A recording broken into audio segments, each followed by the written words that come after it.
Зохиогч Лауренс ингэж хэлжээ. 2 удаа амьдарч болдогч болоосаа. Эхнийгт нь хийсэн алдаанаасаа суралцаад 2 дахь амьдралдаа жаргалтай байхсан. Харамсалтай нь сургуульд хийх туршилтын амьдрал гэж бидэнд байдаггүй. Бидэнд ганцхан л боломж байгаа. Мэдээж хүн өнгөрснийг өөрчилж чадахгүй. Бүгд л алдаа гаргадаг, бүтлгүйтдэг. Гэвч үлдсэн амьдралаа тэгвэл яаж үр дүнтэй өнгөрөх юм бэ гэсэн асуулт тавигдана. Хүн яаж сэтгэл дүүрнээр утга учиртай, зоригтой амьдрах вэ?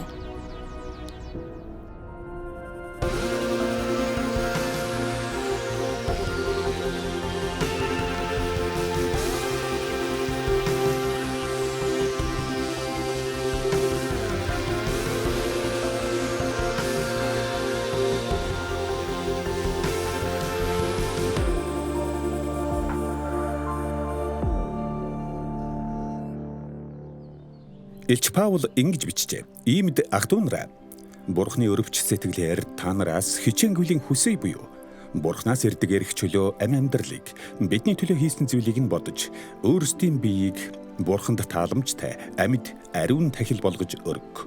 Энэ нь та нарын сүнслэг мөргөл мөн. Энэ үеийн явдалд нийцэлгүй. Харин оюун санааныхаа шинтгэлээр өөрчлөгдөж байх тун тэгвэл Бурхны сайн тааламжит төгс төгөлдөр таалал юу болохыг таних болно. Паул хуучин байдлаа талсан зогсоо. Энэ үеийн явдалд нийцүүлэх бойл гэж юм. Энэ үе гэдэг үгээр Бурхангүй дэлхийг хэлж байна. Нэг орчуулга дээр дэлхийн хэв маягт та нарыг чихэж оруулахыг бүү зөвшөөр гэж юм.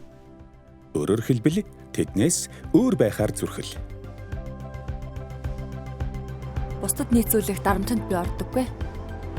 Тийм шүү. Ихэнх тохиолдолд. Тийм ээ, өдөр болго. Тухайн нөхцлөөс хамаардаг л та. Нэг удаа би найзтайгаа баарнд суулсан. Тэгээ клуб явъя гэхлээр нь харж унтлаа гэдэл явчихсан. Хүмүүс над руу харахлаар надад таата байдаггүй. Би дарамтанд орчихдаг. Ямар нэгэн байдлаар бусдад нийцүүлэх дарамтанд би ороод байдаггүй. Би хийх гэснээр 100% хийдэг. Чи түүнтэй адилхан ийм тийм гэдэл хүмүүс хэлэхлээр өдөөс нь үгүй ээ. Би бол би шүү дээ л гэдэг. Ажил дээр бол тийм. Өмнө нь найзуудын дарамт байсан. Одоо бол өөрөөрөө л байдаг. Би болж байгаа зүйлсийг өөрчлөх гэж үргэлж хичээдэг. Ихэнх үедээ чаддгүй. Гэхдээ би энэс суралцдаг юм чинь зүгээр л дээ. Бусдад нийцүүлээд байх шаардлага надад гардаггүй.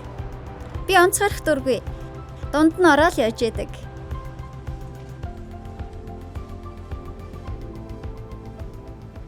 Нэг залуухан цагдаагийн офицер төгсөлтийн шалгалтаа өгч байлаа. Бичгийн шалгалтын эхний асуултууд амархан байлаа. Гэтэл 4 дахь асуулт нь ийм байжээ. Та эргүүл хийж байтал ойрхон гудамжинд хийн хоолой дэлбэрчээ. Шалгахаар очтол явган хүний зам дээр дэлбэрэлтээс том нүх үүсэж ойролцоон нэг автомашин онхолцсон байлаа. Машинаас арх синхийж дотор нь байсан эрэгтэй эмэгтэй хоёр хоёулаа гэмтсэн байлаа. Эмэгтэй нь одоогоор Америк явчихсан байгаа танай хэсгийн байцаагчин эхнэр болохыг та танив. Мотоциклд хүн туслахаар ирсэн ч зэвсэг дээрмийн хэрэгээр эрийн сурвалжлагдаж байгааг нь та хараад таньсан. Гэнэт ойролцох байшингаас нэг эр орилсоор гарч гүйлээ. Эхнэр нь төрөх гэж байгаа бөгөөд дэлбэрэлтээс болж өвдөөд эхэлчихсэн ажээ. Дэлбэрэлтийн хүчин цохигдсон сувг руу шидэгчсэн өөр нэг эр тусламжгүй хашгирч байлаа. Тэр сэлж чадахгүй байж. Та ямар арга хэмжээ авахаа цөөн үгээр тайлбарлана. Офицер хэсэгхэн бодсноо. Би дүрмт хувцсаа тайлаад хүмүүсийн дунд орж холилдно гэж бичжээ. Амьдралаа амарчлахын тулд олонний дунд уусч холилдох дарамт өдөр тутмын амьдралд олон тулгардаг. Гэвч бид өөр хандлага үүрлэж өөр байхаар дуудагдсан. Гэхдээ өөр байна гэдэг нь этгээд хачин байна гэсэн үг биш. Та хачин шашинлаг хэл яриагаар ярьж сонио хувцлах шаардлагагүй. Зүгээр л өөрөөрөө байдгаараа л бай. Оскар Вилди өөрөөрөө бай. Хэнийгч бүү хуулбарл гэж хэлсэн байдаг.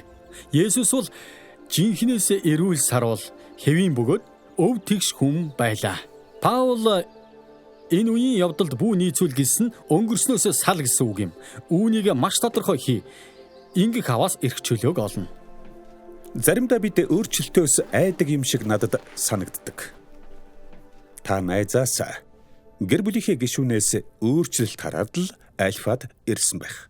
Тэдний амьдралд болсон зүйл сэтгэлийг чинь татахад яагаад гэдгийн учрыг олохыг хүссэн байх. Гэхдээ бас би ийм болохыг нэрээ хүсэж байгаа юу гэж бодсон байх. Ийм өөрчлөлт хийнэ гэдэг нь юу гэсэн үг вэ? Бурхан танд хамгийн сайн сайхныг хүсдэг болохоор сайн зүйлсийг ардаа орхихыг шаардахгүй юм. Харин өөрт чинь гээд хадгалсан бүхий л үнэт эрднийг олж авахын тулд амьдралдаа байгаа хог новшийг ардaan орхиоч гэж л гуйнам. Паулын дурдсан үнэт эрднисийн нэг нь чин хайр юм. Илч Паул хайр нь хоёр нүргүй байг. Ах дүүсийн хайраар бие биенээ хайрл, бие биенээ өөрсдөөсөө дээгүүр дээдлэн хүндэл гэжээ. Энэ грек үг нь анипокритос буюу хоёр нүргүй гэсэн утгатай. Грек жүжгүүд дээр энэ үгийг ашигладаг байжээ. Жүжигчин баг зөвл Юпокритос гэдэг байж. Хоёр нүрэлх гэдэг үг эндээс гаралтай. Бусдад өөрийнхөө жинхэнэ нүур царайг харуулахгүй, дотоод сэтгэлдээ байгаа зүйлийг мэдүүлэхгүй байхыг хүсэхээр бид ийм баг зүйдэг байх л да. Олон нийтийн сүлжээнд бид ингэдэг. Хүмүүс онцгой гарсан зураг ерөөсөө тавьдаггүй. Гэрэл сүүдэр өнгө будаг тохирсон хамгийн боломжийн гоё зургаал тавьдаг. Харин энэ нь дандаа бодтой биш. Хэрвээ бид амьдралд ингэж хандах юм бол бидний харилцаа нөхөрлөл маш өнгөц хэврэг болох аюултай. Бид ийм зүйлийн төлөө бүтээгдээгүй. Бид утга учиртай харилцааны төлөө бүтээгдсэн. Эцсийн эцэд би энийг ойлгоод муу муухай талуудыг минь сайн мэддэг мөртлөө бурхан намайг байгаагаар нь хүлээн авч байхад би ч өөрийгөө хүлээн авах ёстой гэдгийг ухаарсан. Бурхан таныг байгаагаар чинь хайрладаг гэдгийг ойлговол та бага хуулж өөрөөрөө байж чадна. Жинхнээр Бурханы хайрыг авсан хүн ийм л байх учиртай. Ингэж чадвал та бусад хүмүүстэй сэтгэл зүрхээр холбогдох болно. Хүмүүс зүүсэн бага аажмаар хуулж эхлэх үед альфагийн жижиг бүлгүүд дээр чухам ийм зүйл болохыг бид хардаг. Бид давуу талуудаараа бусдыг гайхшруулна гэж үргэлж боддог. Гэвч эмзэг сул талаараа л бид хоорондоо холбогддог. Хүмүүс бага авч эхлэхэд ийм л гайхалтай гүн гүнзгий нөхөрлөл бүрэлдэж эхэлдэг. Чин сэтгэлийн жинхэнэ хайр бол өнгөцхөн хайраас ондоо. Ямар ч үед нэг л янзаараа байхыг хэлнэ. Хувиршгүйгээр чин шударгаар байх. Хин нэгний тухай ярихдаа өөрт нь хилдэгшгээл ярих гэсэн үг. Яагаад гэвэл хүний ардуур ховж ярих уруу татлагт бид заримдаа ордог шүү дээ. Чин хайр гэдэг нь авахаасаа илүү өгөхийг гэрмэлцгийг хэлнэ. Үүнд амьдралын бүх салбар багтана. Бэлгийн харилцаач хүртэл. Бурхан бол хамгийн мундаг бүтээгч, дизайнер юм ам. Тэр бидэнд гэрлэлт, бэлгийн харилцаа гэд хамгийн сайхан бэлгүүдийг өгсөн. Бэлгийн харилцаа бол Бурханы санаа байсан. Тиймээс үүнд цочирдож яанда эд дараа нь яах л болдоо гэж муухайгаар хардаггүй. Таашаалж бас диаволын биш, харин Бурханы бүтээсэн зүйл. Бурханы бүтээсэн гоё сайхан зүйлсийг гажуулуулахыг л диавол оролдож байдаг. Бэлгийн дур хүслийг Библиэд сайн талаас нь бичгтээ. Бүхэл бүтэн нэг номыг хайр, бэлгийн харилцааны тухай өгүүлэхэд зориулсан байдаг. Гэрэлгээ, таашаал, ханамж, сэтгэл дүүрэн байдал авчирдаг тухай. Энэ сайхан бэлгийг хэрхэн бүрэн дүүрэн эдлэх учиртай агч, бүтээгч, дизайнер нь хэлж өгсөн. Гэрэл тэмээх насан туршийн зориулт бүхий харилцаанд л бэлгийн харилцаа байх учиртай гэсэн санааг Библиэд бичжээ. Есүс Эхлэл номоос иш татан. Тиймээс эр хүн эцгийнхээ орхин эхнэртэйгээ нийлж хоёул нэг мах бод болдог гэжээ. Эцгийнхээ орхиж шийдвэр зориулалт гарган хоорондоо нэгдэх ёстой. Еврей хэлний энэ үг нь хоорондоо наалдах юм. Зөвхөн биеэр биологийн хувьд биш, бас сэтгэл хөдлөл, сэтгэл зүй, сүнс, нийгмийн байдлаар ч нэгдэх юм. Нэгэн бие болон нэгдэх гэдэг тухай Христ итгэлийн суурь ойлголт энэ юм. Энэ дотор эрх чөлөө аз жаргалч багтаж байгаа юм. Энэ бол баярламаар, хөөрмөр, сайхан зүйл. Энэ бол бэлгийн харилцаа. Гэрлэлтийн талаарх хамгийн эерэг үзэл. Гэхдээ бас хамгийн ароматик дэврүүнч мөн. Бурхны төлөвлөгөө зорилго энэ юм. Ийм сайхан бэлгийг ав. Гэхдээ бүү завхруулаарай. Яагаад гэвэл энэ маш хүчтэй учраас. Та нар өөрсдийгөө хохирооход хүрнэ шүү гэж дизайнер анхааруулсан. Бэлгийн харилцааг энгийн нэг үйлдэл мэтээр ойлгож болохгүй юм. Энэ нь нэгэн биеийн нэгдэлд заавал нөлөөлдөг. Эрэгтэй эмэгтэй хүний зургийг тус туснаас хоёр картон цаасыг хооронд нь цавуудаж үүнийг дүрслэх бие дуртай. Наалдаастай цаасаа буцаад салгахлаар ямар их шарах, хохирол учирдгийг харж болно. Манай нийгэм даяар сэтгэлийн шарахтай шаналж яваа хүн дүүрэн байна. Бурхан таныг шаналж зовоосоо гэж хүсдэггүй. Тийм ч учраас альва зүйлс хэрхэн зүй ёсоор явагдах ёстой, явагдаж болохыг тод том руунаар харуулж юм. Гэвч оройтно гэж байхгүй гэдэг сайхан мэдээг дуулгая. Бурхан танд хайртай. Бурхны тогтоосон жишгийг мөрддөггүй нийгэмд учраан олгоо байж, шаналж, хугарч нугарсан хүмүүст хандан Паул үүнийг бичсэн юм. Паул тэднийг зэмлээгүй юм. Ийм байхаан бол одоо өөрөөр амьдрал гэсэн юм. Бурхан уучлдаг. Таныг гэсэн Бурхны хайрын утга учир бүхэлдээ энэ юм. Таны өнгөрсөн бүхэн уучлагдаж, өнгөрснөө цэвэрлэж угаагаад хэрвээ шарах байвал эдгэрэх боломжтой болгох гэж Есүс таны төлөө үхсэн. Бүрэн дүүрэн байдлыг сэргээж шинэ эхлэлийг өгөхийг Есүс хүсэж байна. Өнөөдөр та шинээр эхлэж болно. Энэ бол чин хайр. Харин өөр нэг эрдэнэс нь Бурхныг гэсэн эрмэн тэмүүлэл. Ром 12:11-д Паул хичээл зүтгэлд бүү хойрог бай. Эзэнд үйлчлэн сүнс дотор шат гэж юм. Энэ бол эрмэн тэмүүллээ бадраа гэсэн үг. Хамгийн гол нь урт удаан үргэлжлэх ёстой.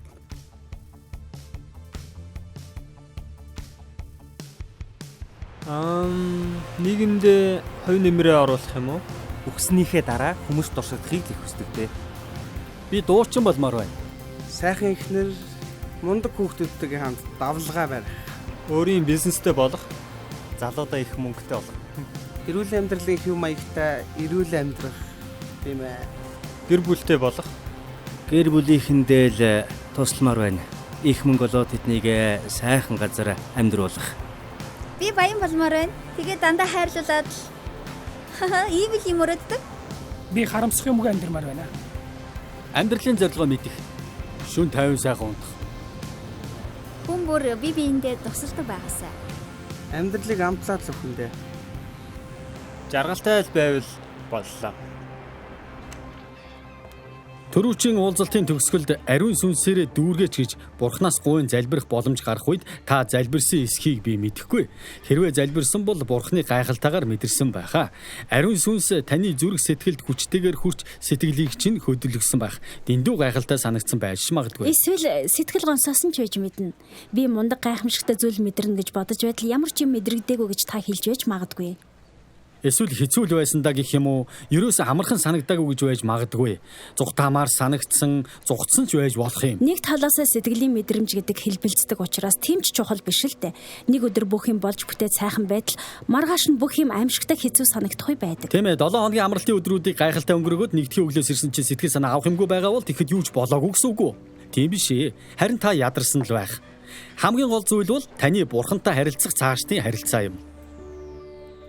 Би айлын ганц хөө цуглаанд явдаг сайн хүүхэд байсан. 18 хүрээд маш олон муу залуусын байдлаар тэрслүү сэтгэлдээ хөдлөгдөн шөнийн клубээр хэсдэг болсон. Түүнээс хойш 10 жилийн турш 28 хүртлээ Нью-Йоркийн нийгэмд байр суурь бэхжүүлсэн. 28-таа хүссэн гэсэн бүхнээ л өөрийн болгосон би. Сэтгүүлийн өрөндөө гардаг бүсгүйчүүдтэй үерхэж, үнэтэй машин унж, Rolex цаг зүүж, лаборатори итвэр ноход ижээж, Нью-Йорк дахь байшиндаа их төгөлдөр хуртай. Гэлээч аз жаргалтай байгаагүй. Нэг л зүйл намайг сэрэх шиг болсон. Нэг л юм. Аз жаргал гэчиг энэ хайж байгаа газарсаа хизэж олохгүй мэн гэсэн ухаар л. Октоос ч, хар тамхинаас ч, зугаа цэнгэлээс ч. Ингээд бүх юмыг шинээр харсан. Итгэл үнэмшлээч хүртэл. Ядуус тусалж, бусдад санаа тавьж, цэгц төгс амьдрсан. Есүсийн жишээ надад гүн сэтгэл төрүүлсэн. Цэвэр сүсэглэл бол өнчин хүмүүс бэлэвсэн эхнэрүүдийг зүдрэхт нь эргэж тойрон өөрийгөө ертөнцөөс бохирдуулахгүй хамгаалах гэснийг би Яков номноос сонсон. Хоёулын дээр нь би 0 байсан. 10 жилийн турш ядуус туслах юу ч хийгээгүй. Амьдралаараа би бусдыг бохирдуулж байж. Иймээс амьдралаа эрс өөрчлөх алхам хийсэн.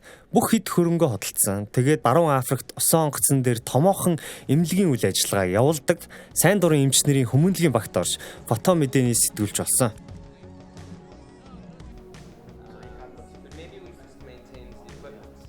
Тэр 2 жил би маш их юм үзсэн. Хамгийн сэтгэл өвтгсөн зүйл бол хүмүүс ундандаа бохир ус хэрглэж байгаа явдлаа. Улс орны тал хүн амын эрүүл мэндийн үндсэн хэрэгцээ хангагдаагүй. Уух цэвэр ус байхгүйсэн. Нью-Йоркт буцаж ирэхдээ би 30-тай байв. Энэ асуудлыг шийдэхин төлөө явах ёстой гэж сэтгэл зүрх минь асаж байсан. Улс буйны байгууллага бол гарцаагүй миний Христ рүү Бурхан руу буцаж ирж итгэлээс сэргээснээр төрсөн байгуулга юм.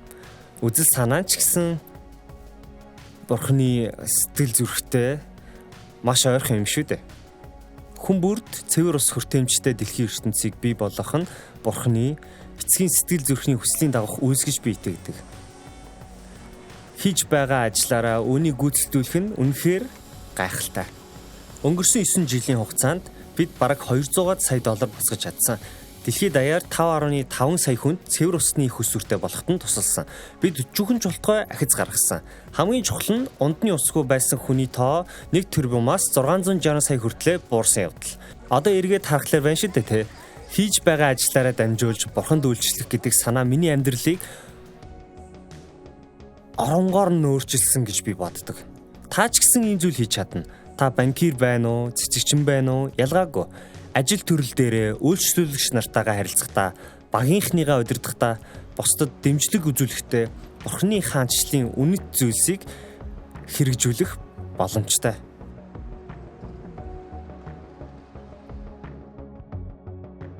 Паул өөрсдийн биеийг амьд тахил болгож өрг гэжээ. Амьдралынхаа туршид өөрийгөө Бурханд тахил болгон өргөх нь хувь хүний хүсэл шийдвэр. Энэ бол хамгийн үнэтэй эзэмшил болох цаг заваа Бурханд зориулах гэсэн үг. Есүст итгэснээр аливаа хүний эрхэмлэн чухалчилдаг зүйлс өөр болдог. Бусад хүмүүстэй болон Бурхантай харилцах харилцаа нэн тэргүүнд тавигдана. Тийм шүү. Гэхдээ энэ нь сэрүүнэл байвал Библи уншиж залбирна гэсэн үг биш ээ. Бурхантай холбогдоход цагаа зориулснаар энэ харилцаан дээр өөрчлөлт гардаг. Хүмүүстэй харилцах харилцаанд хөрөнгө оруулалт хийх нь чухал. Хүн ганцаараа үүнийг хийх боломжгүй. Альфагийн уулзалтууд байнга явагддаг. Бас цуглаанд явах гэх мэт өөр боломжууд ч бий. Бид Бурханд хүсэл тэмүүлэлээ бас өгдөг.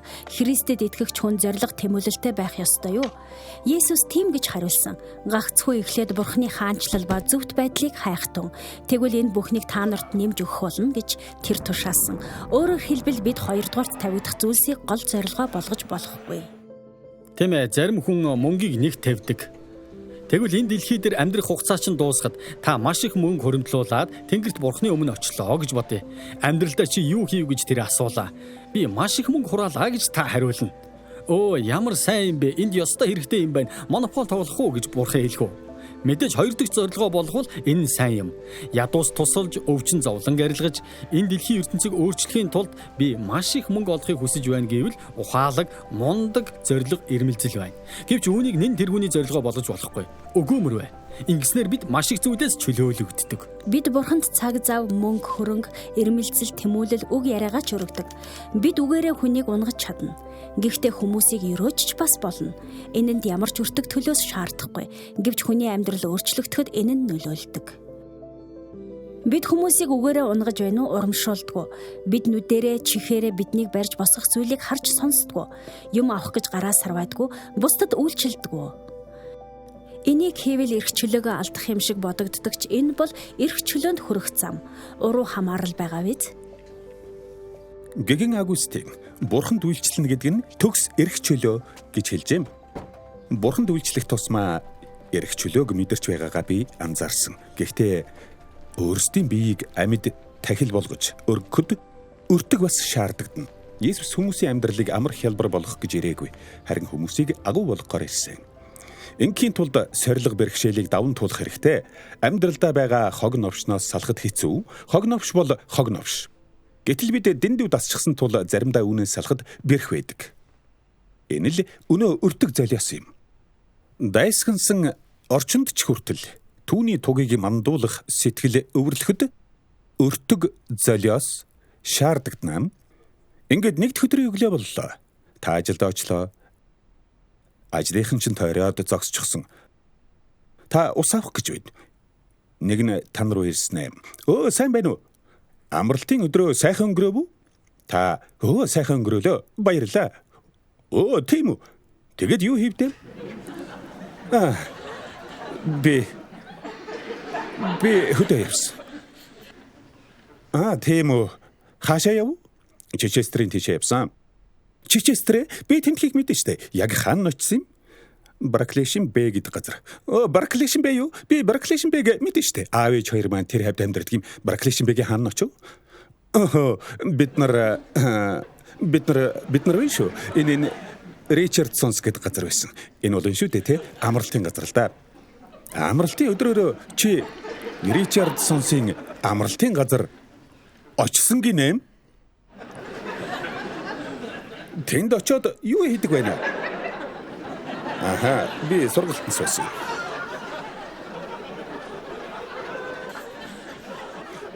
Сургалтаа? Ямар сургалт гэж? Нэг тийм. Энэ бол тайлбарлахад хэцүү л дээ. Нэг тиймэрхүү. Энэ өмнөд юу альфа сургалт л да. Чи альфа сургалтад явсан гэв? Би энэ сургалтын тухай сонссон юм байна. Том самбар юмнууд харсан л да. Альфа сургалт. Альфа сургалт гэж яг юу юм бэ? Би нэг их сайн ямар юм бэ? Альфа сургалт юм шиг. Энэ бол альфа сургалт тэгээд ямар хүн бэ? Энэ нэг тиймэрхүү. Энэ үндсэндээ Христ итгэлийн тухай сайн мэдээ хэлье. Тэд таныг алчихгүй юм. Сайнтал шоолж инээлдэх байх. Гэтэл энэ дэлхий дээр Христэд итгэждэг алж ядаж байгаа газар олон байна. Харин энд бол хүмүүс цаандал таныг шоолно. Гэлээч өртөг гаргал байх. Яагаад өөрсдийн биеийг амьд тахил болгон өргөж байгаа юм бэ? Элч Паул, Бурхны өрөвч сэтгэлээр та нараас хичээнгүйлийн хүсье. Бурхан таны төлөө хийсэн зүйлсийг бодоод үзэхтэн гэж юм. Есүс таны төлөө амиа өргөсөн. Тэр танд маш их хайртай учраас таны төлөө өгсөн юм. Эзэн минь, би байгаа бүхнээ тандаа заривлая. Би бүх зүйл дээр танд итгэж байна. Өөрийн биеийг амьд тахил болгон өргөе гэж бид хариулах учиртай. Ингэх аваас танд заривсан Бурхны сайн, тааламжит, төгс төгөлдөр тааллыг мэдэж авна гэж Паул хэлжээ. Бурхан дарангуйлагч таны амьдралыг нураахыг хүсэж байгаа тул түүнд битгий итэг гэж диавол ятгадаг. Өөрийгөө амьд тахил болгон өргөх аваас тэр амьдралыг чинь сэрүүлчихнэ гэдэг. Харин Паул хэлэхдээ үгүй ээ, танд заривсан түүний зорилго нь сайн, тааламжтай. Танд таалагдах болно гэж юм. Энэ бас төгс юм. Танд заривсан Бурхны төлөвлөгөөнөөс илүү төлөвлөгөө хаач байхгүй.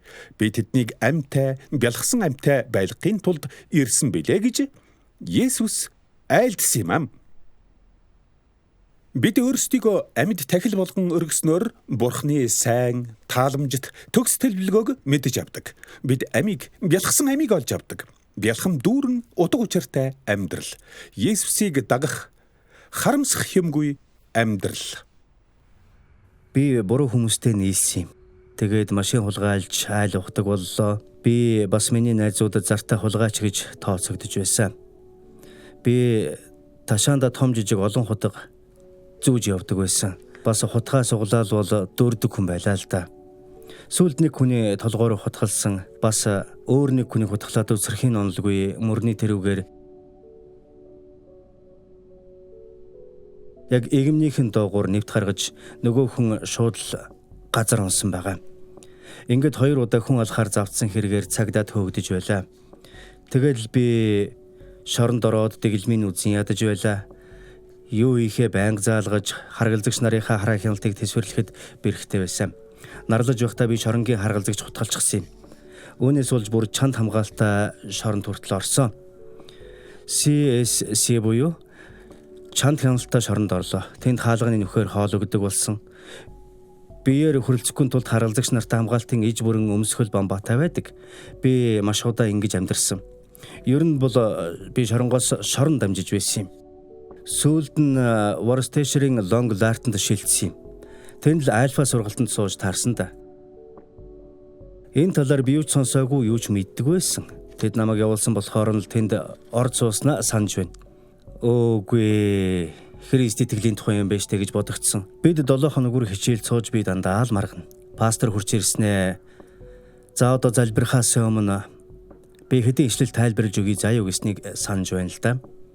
Нэг нь зөвхт хүн алга, ганц чалга бүгд Бурхны алдар сууд хүрдэггүй гэсэн ишлэл байсан юм. Тэгэд Есүсийн тухай ишлүүд уншаад тэр яга загалмай дээр өгснийг тайлбарласан. Нүгэлтнүүдийн төлөө гэдэл тэгснээ залбирыг илээ. Би залбирч эхэлсэн. Би бурхан минь. Бурхан минь та үнэхээр байдаг юм бол миний амьдралд орж ирээч. Би өөрийгөө үзий ядаж байна гэсэн. Эхэндээ над юу ч мэдрэгдээгүй. Харин пастортай ярьж байхад ходоодны тэндээс бүү юм огшин гарах шиг мэт болсон. Тэр юм огшоод улам дээжлээд л байсан. Гэтэл би гинт асгартал уйлж эхэлсэн дээ. Ерөөсөө зогсож чадаагүй. Би бүр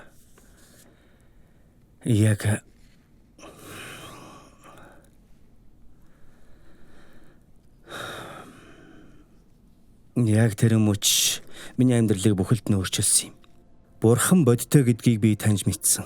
Одоо хэн ч үнийг маань өөрчилж чадахгүй. Тэгэд би өрөөл үгээгүйснээ сандг юм. Намайг Христэд итгэгч болжээ гэж бүгдээрээ тодорхой мэдсэн. Дахиад 2 удаагийн альфа сургалт дээр би оролцож тусалсан юм. Тэгээд суллагдах цаг болсон. Би нөгөө шорондоо минь нөгөө харгалзагчаа хутгалсан шорон л доо. Хамгийн сүүлчийн шорон маань байсан бахаа гэж та ботсон байх. Гэхдээ энэ ихнийх нь байсан юм. Бурхан ингэж л ажилласан. Шоронгуудаар явж тэнд байгаа залуус туслаж, тэдэнд Бурханы тухай хэлж өгөх нь миний хийж чадах хамгийн сайн зүйл. Одоо би 4 хүүхэдтэй, тэдэнд аим. Өмнө нь хүүхэдтэй болсон бол тэднийг сайхан өсгөж чадахгүй байсан гэдгээ харахаар сэтгэл гонсоомор санагддаг юм. Харин одоо бол тэд маань орой болгон тойрч суугаад аавтайгаа Библийг судалдаг.